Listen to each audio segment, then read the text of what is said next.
Bonjour à tous, bonjour au FEJA, merci de nous recevoir aujourd'hui. Bonjour à tous les participants.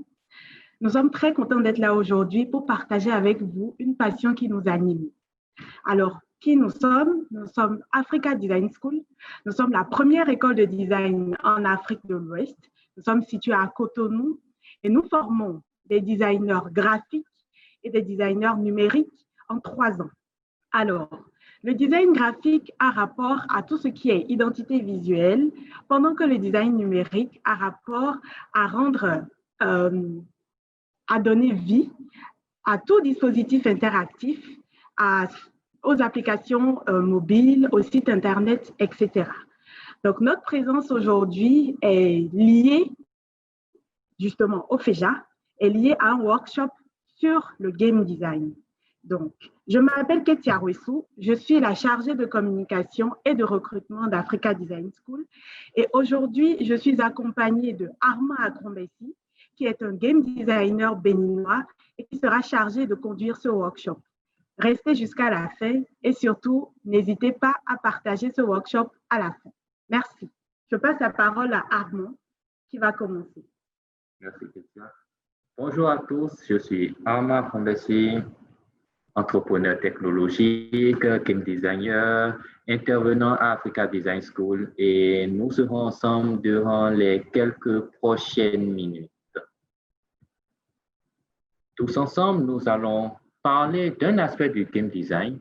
Je suis certain que plusieurs d'entre vous se sont déjà demandé comment on fait un jeu, qu'est-ce que cela implique, et que vous êtes peut-être même demandé, voilà, il y a ce truc qu'on appelle game designer, qu'est-ce que c'est? Et ensemble, nous allons découvrir ce que c'est que le game design et aboutir à une des applications totalement pratiques du game design, c'est-à-dire comment est-ce qu'on conçoit un héros pour son jeu. Sans plus tarder, nous entrerons dans le vif du sujet.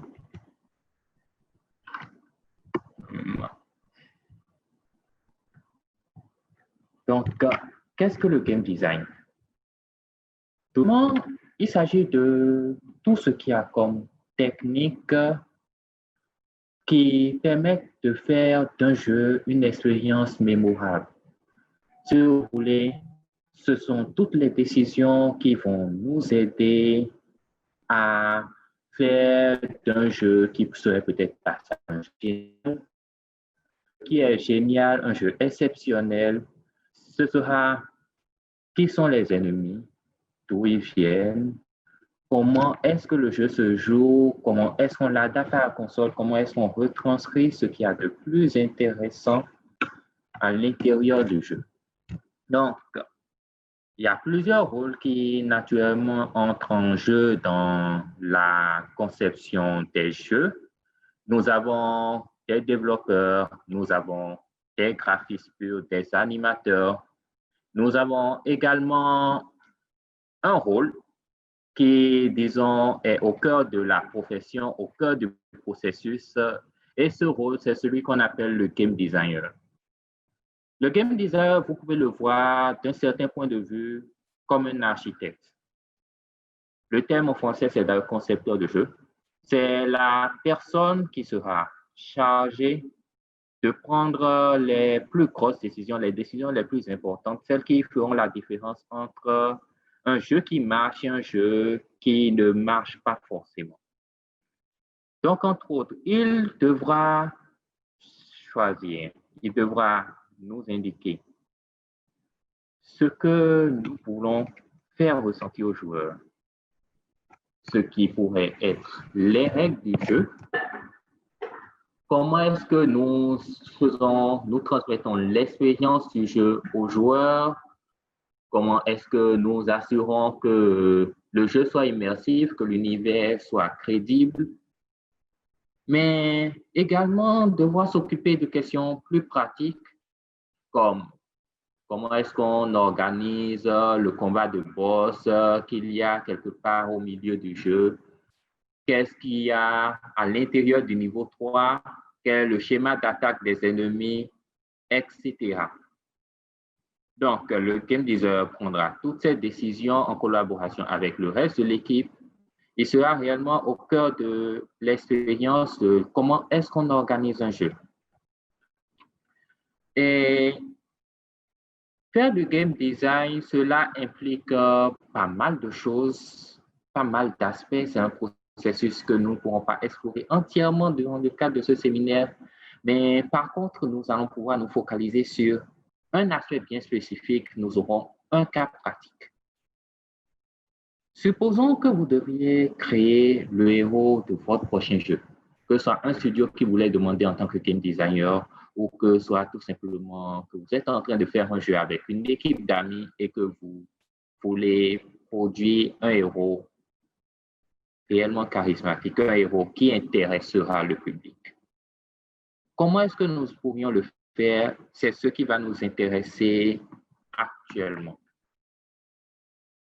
Donc, au cours de cet atelier, nous aurons un cas pratique et il s'agira de savoir comment montrer ce héros-là. Et avons donc pour commencer ce cas une petite description du genre de jeu auquel nous nous attendons. C'est un jeu à propos de l'exploration de l'inconnu, de la découverte de ce qu'on ne sait pas. C'est un jeu avec un style graphique assez 2D en cartoon, un jeu d'aventure avec du beat'em all. C'est-à-dire qu'il y aura des adversaires qu'il faudra vaincre avant de pouvoir progresser.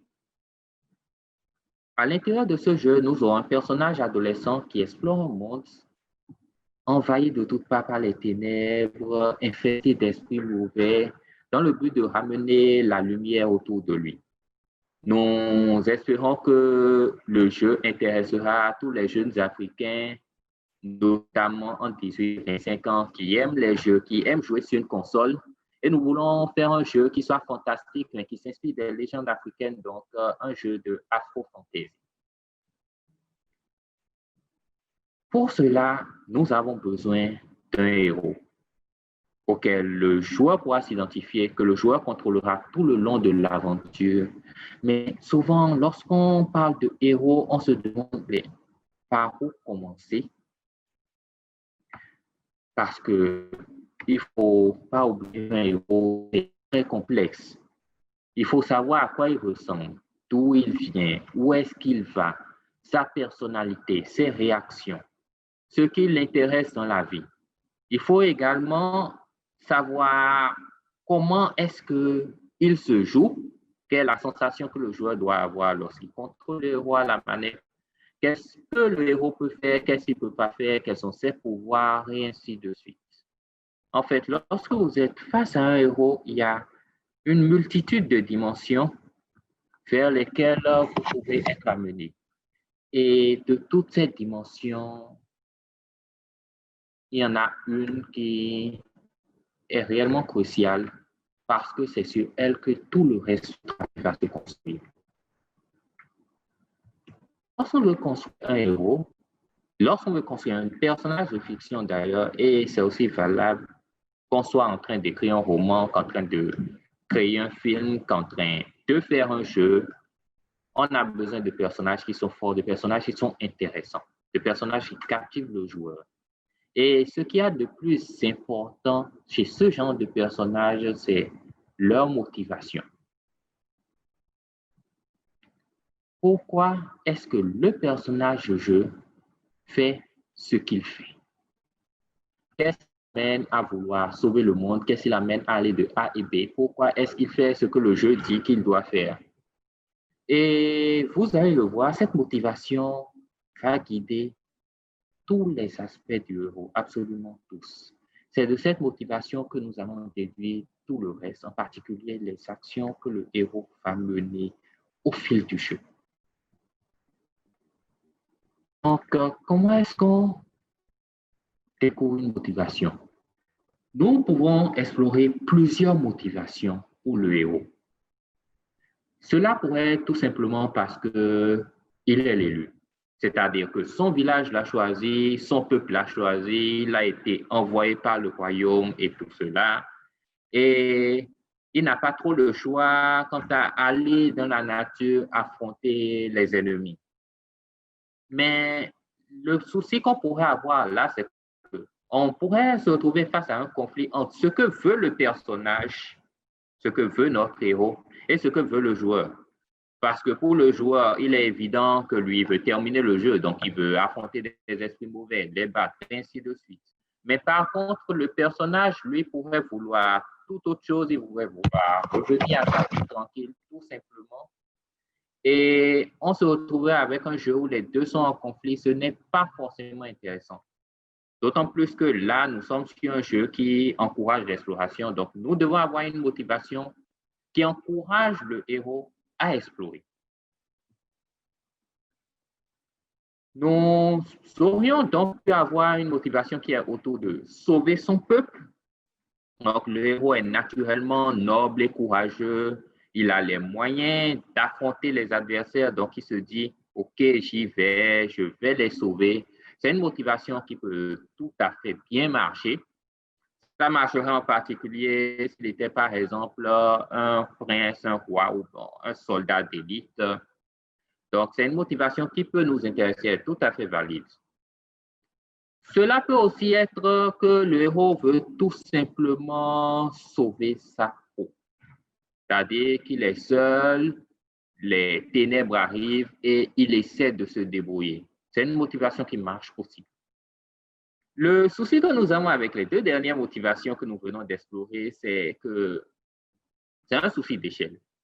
Lorsqu'il s'agit de sauver son peuple, il est évident que lorsque vous êtes un personnage dans un univers de fiction, les gens que vous voulez sauver, vous les connaissez déjà.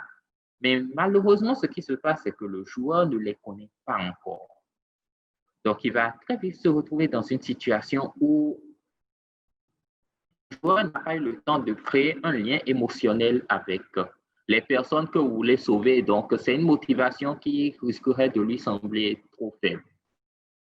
À l'inverse, assurer sa survie, cela pourrait marcher, mais on se retrouve avec le même souci parce que lorsque le héros veut juste sauver sa peau, détriment de tout le reste, on n'offre pas la possibilité aux joueurs de créer un lien avec d'autres personnes à l'intérieur du jeu. C'est-à-dire que si vous êtes juste le héros, vous faites ce que vous avez à faire et cela pourrait même le pousser à mener des actions qui ne sont pas forcément héroïques, ce qu'on ne veut pas forcément. Alors, dans ce cadre, nous avons fini par opter par une motivation qui marche beaucoup mieux, qui nous permet d'éviter ces problèmes. Tout simplement, on aura un héros qui veut retrouver ses compagnons qui se sont perdus à cause des ténèbres.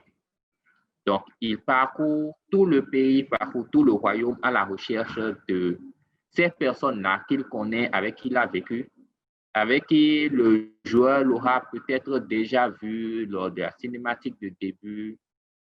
Et c'est en voulant les retrouver qu'il se retrouve indirectement à repousser les ténèbres, à ramener la lumière. Nous avons donc une histoire où le héros avait une vie paisible avec ses proches, jusqu'à un jour où les ténèbres se sont abattues sur son village ou sur son campement, et où il s'est retrouvé tout seul et livré à lui-même, alors que tous les autres avaient disparu. Donc, au fil de l'histoire, il va essayer de retrouver sa famille et les proches qu'il a eu à perdre. Et ça, cela pose déjà le cadre. On sait qui était le héros avant le début du jeu. Mais ce que ça ne nous dit pas forcément, c'est ce que le héros est ou ce que le héros devient pendant le déroulement du jeu. Parce qu'il y a quelque chose qui est important lorsqu'on est en train d'écrire une histoire, c'est que toutes les bonnes histoires sont des histoires de transformation. On commence forcément par un personnage qui était dans une situation de départ et qui avance vers une situation d'arrivée, une situation de fin qui est différente de la situation de départ. Il change de position lui-même en tant que personne. Il change et on regarde si son évolution se fera dans le bon ou dans le mauvais sens. Dans le cadre d'un jeu, on aura un héros qui évolue de sa situation de départ, qui rencontre des obstacles, qui des fois perd, des fois gagne, mais s'améliore tout le temps jusqu'à arriver à l'obstacle final que grâce à son voyage, il a maintenant la force de surmonter et qui l'emmène à gagner dans la plupart des cas. À la fin, donc, on doit avoir la victoire du héros qui sera celle du joueur. Le joueur sera content parce que il aura pris quelqu'un qui au début était faible, n'était pas très fort, ne pouvait pas se débrouiller tout seul, et en le guidant d'obstacle en obstacle, de situation en situation, de challenge en challenge, il l'aura mené vers un endroit où il est en mesure maintenant de régler ses problèmes. Le héros est content parce qu'il a réglé ses problèmes. Le joueur est content parce qu'il a gagné le jeu. Et la motivation du joueur devient la même que celle du héros. Et la motivation du joueur est également liée au but du jeu, à ce qui doit se passer à l'intérieur du jeu. Mais puisque nous allons parler de transformation, nous devons maintenant nous intéresser un peu plus à la nature du héros, qui il est. Et comme vous pouvez le voir, le héros pourrait être, avec ce qu'on a dit, plein de choses. Ce qui nous intéresse, c'est son rôle. Et son rôle pourrait être un prince d'un royaume, comme on l'a dit précédemment, un paysan dans un village, un orphelin qui est un mendiant, un vagabond, ou un marchand qui a justement des amis un peu partout dans le pays, ou encore quelqu'un qui depuis tout petit a grandi au couvent et qui a passé donc toute sa vie à se préparer à apprendre des choses qui étaient censées lui permettre de combattre les ténèbres. Comme vous pouvez le voir, nous avons tous ces termes-là qui sont un peu partout sur la diapositive. Et autour de ce nuage de termes, nous avons des idées jetées pêle-mêle. Généralement, ce que nous faisons en tant que game designer, c'est commencer à brainstormer. Lorsque nous devons déduire ce genre de choses, nous parcourons toutes les possibilités réellement et nous essayons de voir comment ces possibilités sont liées les unes aux autres. Si c'est un prince, on peut se lier à la motivation de la protection du royaume. Si c'est un guerrier, cela veut dire que dans le gameplay, on pourra lui accorder des armes. Si c'est un adepte, on pourra avoir des pouvoirs qui sont plus mystiques. Il sait peut-être faire de la magie, il sait peut-être prononcer des incantations, ainsi de suite. Si c'est un paysan, pourquoi pas un héros qui se bat avec une roue? Ça pourrait bien marcher. Actuellement, si la diapositive s'est présentée comme cela, vous avez des thèmes plus clairs, mais généralement, il est beaucoup plus facile de faire ce processus-là sur papier. Et ça ressemble à ceci.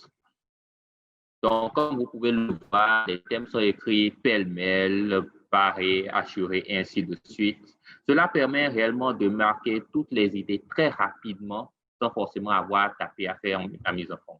Parce que nous sommes encore à l'étape où nous mettons les idées sur papier, nous ne mettons pas encore au propre, donc nous voulons parcourir autant d'idées que possible.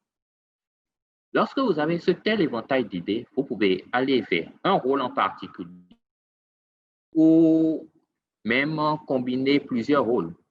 Cela pourrait être un prince qui a été chassé de son royaume, donc à la fois un prince et un vagabond.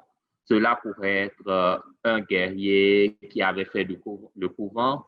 En fait, on peut avoir des rôles bien plus nuancés. Et là, nous sommes en train de partir sur un rôle qui est à mi-chemin entre le paysan, l'adepte et le marchand. C'est-à-dire que c'est quelqu'un qui naturellement a eu à parcourir le pays, ce qui explique qu'il connaisse des gens un peu partout. C'est quelqu'un qui a peut-être des affinités avec le monde spirituel, ce qui pourrait être intéressant au moment où tu es en train de parler du gameplay du héros.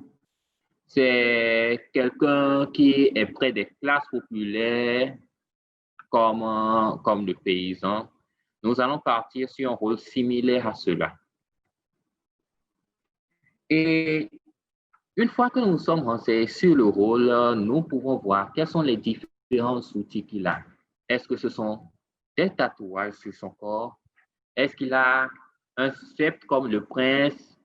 Est-ce qu'il a un sabre, une machette, une sagaie, un arc, des flèches ou tout simplement il a un talisman? Nous sommes dans un contexte fantastique africain, donc nous devons penser au type d'objets qui étaient courants de par le passé dans nos anciens royaumes avant la colonisation. Et c'est ce que nous avons fait ici sur cette page d'outils. Nous avons noté tous les objets qui pourraient être utiles. Nous avons noté les gourdins. Nous avons noté les flambeaux. Nous avons également des choses plus terre à terre comme la houe, la jarre, un collier de perles ou de cauris. Le genre de choses que nous pourrions raisonnablement attendre dans ce type d'environnement, dans ce type d'univers. Et l'un des avantages de mettre ces armes sur papier, c'est que en même temps que nous sommes en train de rédiger, nous pouvons rapidement faire des esquisses sur ce à quoi nous pensions. Donc, quelque chose qu'on pourrait avoir, ce serait un sceptre qui ressemble peut-être au sceptre que les Égyptiens utilisaient il y a longtemps à l'époque des pharaons. Nous pourrions avoir une bécade comme les rois en noir Abomey, par exemple, dans le royaume de l'ancien Dahomey.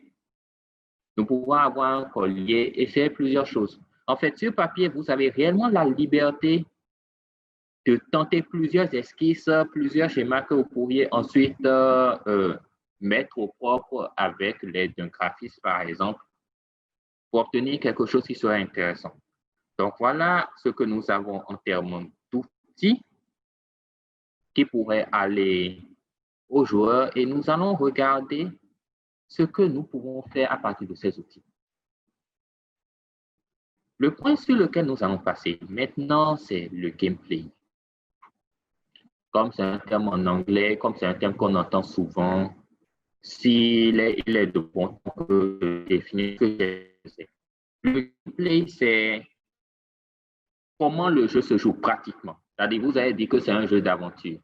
Est-ce que cela veut dire qu'on aura à se promener à plusieurs endroits? Est-ce qu'il y aura des phases d'infiltration, c'est-à-dire est-ce qu'il y aura des ennemis qui sont invincibles et le seul moyen de les vaincre, c'est en réalité d'éviter de les affronter, de contourner là où ils sont? Est-ce que ce sera un jeu de pur combat ou il faudra aller directement à l'affrontement tout droit? Se battre carrément, qu'est-ce que ce sera?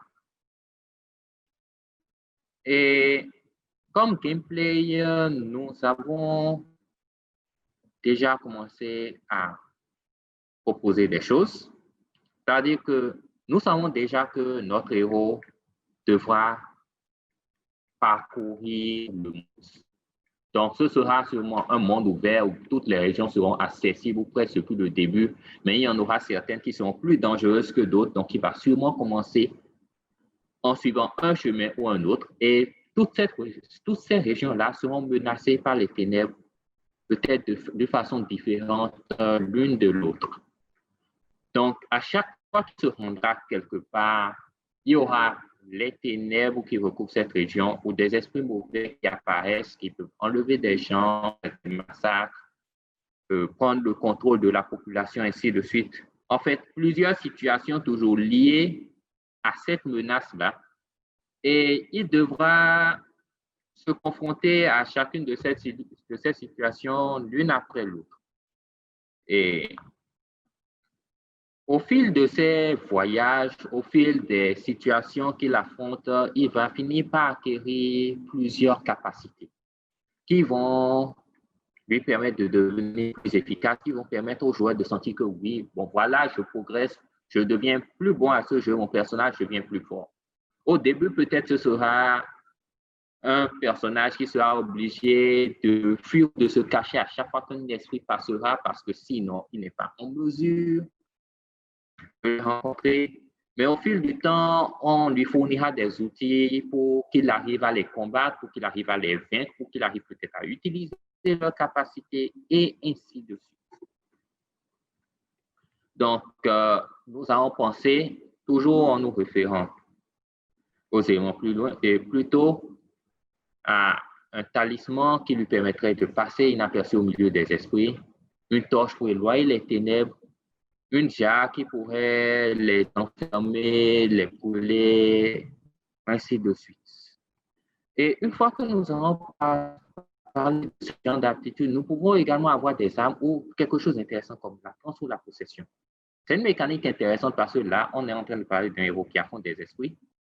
Donc, on pourrait avoir des esprits qui peuvent prendre le contrôle du héros, qui peuvent le blesser.